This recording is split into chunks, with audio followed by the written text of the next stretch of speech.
Tungkol sa apat na magkakapatid na umalis sa probinsya upang mag-aral sa Maynila. At sa paglipas ng panahon, naging matagumpay sila sa kani-kanilang profesyon.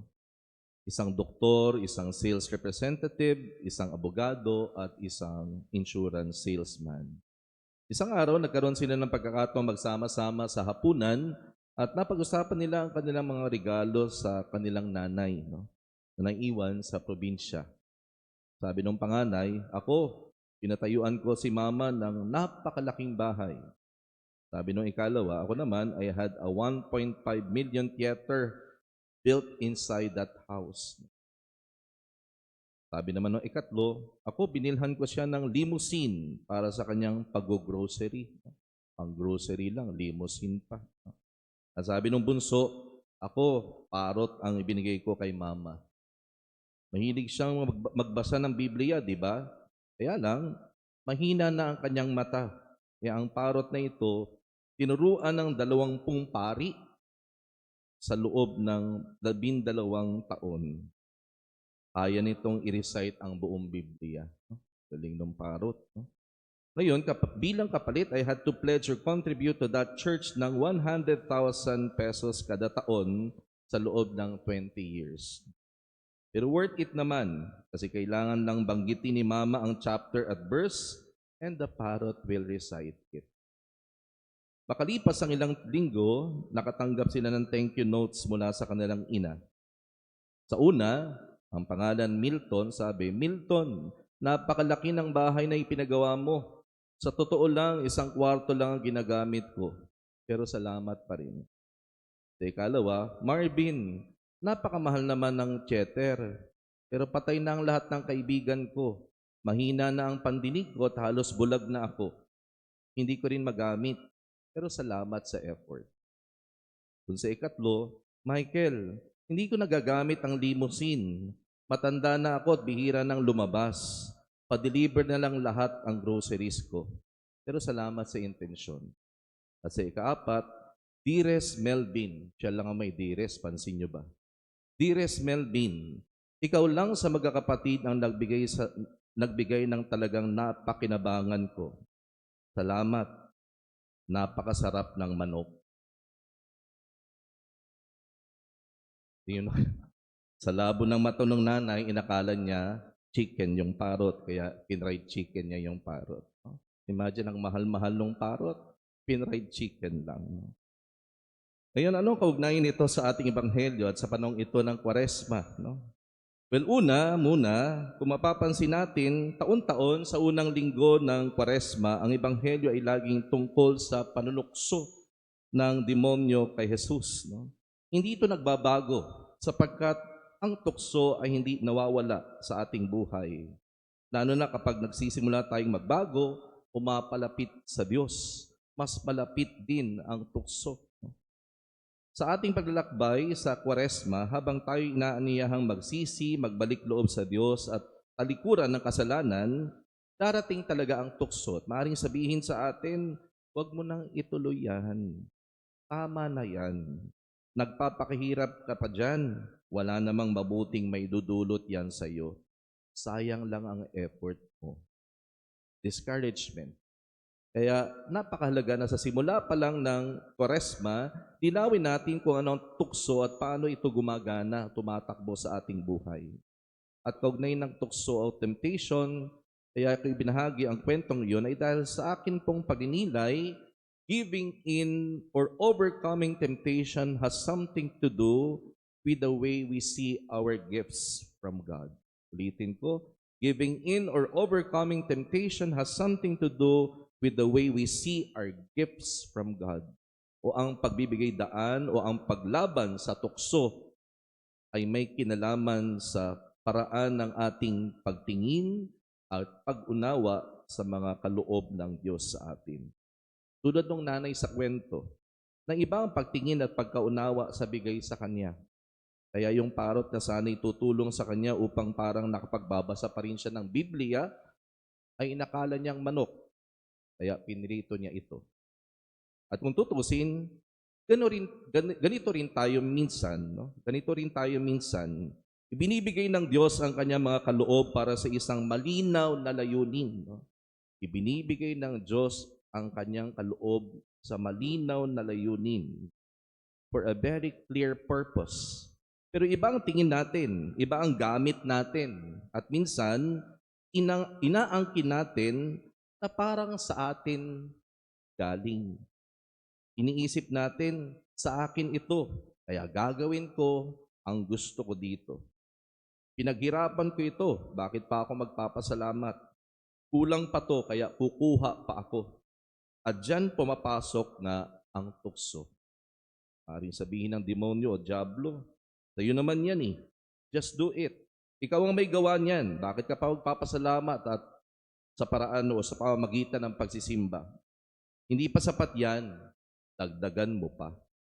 At kapag do whatever you want, ang nagiging prinsipyo ng buhay, sigurado marami tayong mapeperwisyong tao. Marami tayong masasaktan. Marami tayong magagawa ng hindi tama. Do whatever you want eh. Yung gusto mo lang gawin, no? Sa isang bagay. Kagabi sa chapel, dahil supposedly today, February 22, the chair of St. Peter, the feast of the chair of St. Peter. At dahil San Pedro, apostol ang pangalan at patron ng ating chapel, ang sineselebrate nating kapistahan ay ang chair of St. Peter sa ating chapel. And chair symbolizes authority. It speaks of authority.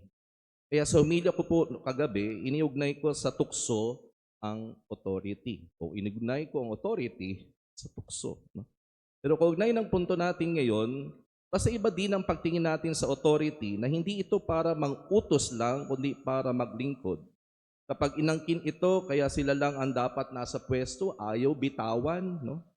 At kapag do whatever they want lang din at hindi nakaayon sa pagsunod sa kalooban ng Diyos, kawawa talaga ang sinumang pamumunuan ng taong mali ang pagtingin sa authority.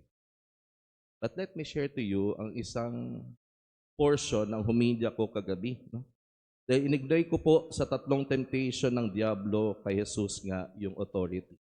Kung iisipin po yung 3, it's una, temptation of the bread, temptation of the temple, and temptation of the kingdom. Nais ko ibahagi sa inyo yung naging pagninilay ko sa temptation of the temple. No? At sa temptation ng temple, di ba sinabi ni Jesus, put yourself down or throw yourself down. No? O sa Tagalog, magpatihulog ka. No? Come to think of it, this is not just about testing the Lord, but using one's authority irresponsibly. Hindi na pinag-iisipan ng husto ang mga desisyon. Walang sistema, walang plano, para-barabay ang dating. Tulad ng, ayoko nga mag-mention kahit totoo, kasi yan ang Lenten message ng ating Santo Papa Pope Leo XIV, di ba? Ano yung Lenten message? Refrain from words that offend and hurt your neighbor kahit pa totoo yan. Huwag muna, ipagpaliban muna. Kaya ilang araw na po akong hirap na sa pagtitimpi. Kasi ang daming post sa Facebook at statements sa Facebook na sarap patulan dahil Ash Wednesday, merong isang nag-announce ng pagtakbo sa pagkapangulo. Ay nako, ilang araw pa ang Kwaresma. Baka ito ang maging humilya ko sa Easter Vigil. No? Imagine kasi kapag nanalo yon, edi bara-barabay na naman tayo niyan. And I mean, isa nga yan sa temptation of people in authority. Leaving it all to God, which is seemingly positive. Kasi parang ang dating total surrender eh. Leaving it all to God, parang total surrender. Pero, wag naman siyempre ganoon without doing your part or your responsibility. At kapag ganoon nga ang pagtingin sa authority, walang responsibilidad, walang malasakit, at hindi paglilingkod ang isip sa authority, di kawawa nga. Kawawa ang pamumunuan.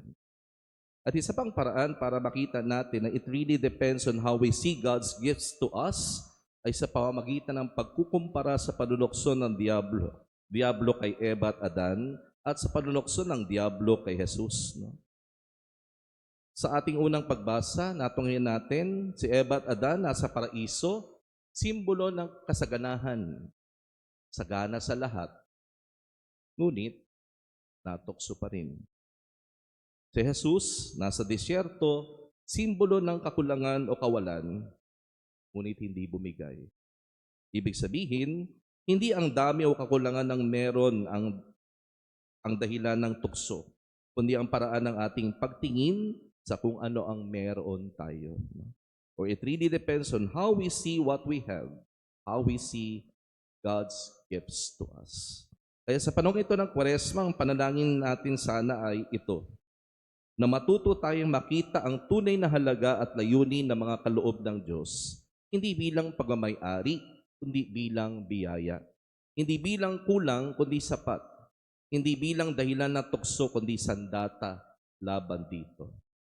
At bilang pagtatapos, nais kong iwan sa inyo ang mga salitang madalas iugnay kay Saint Therese of Lisieux, na tunay na sumasalamin sa diwa ng Kwaresma. Actually, kay Saint Therese naman talaga ito galing.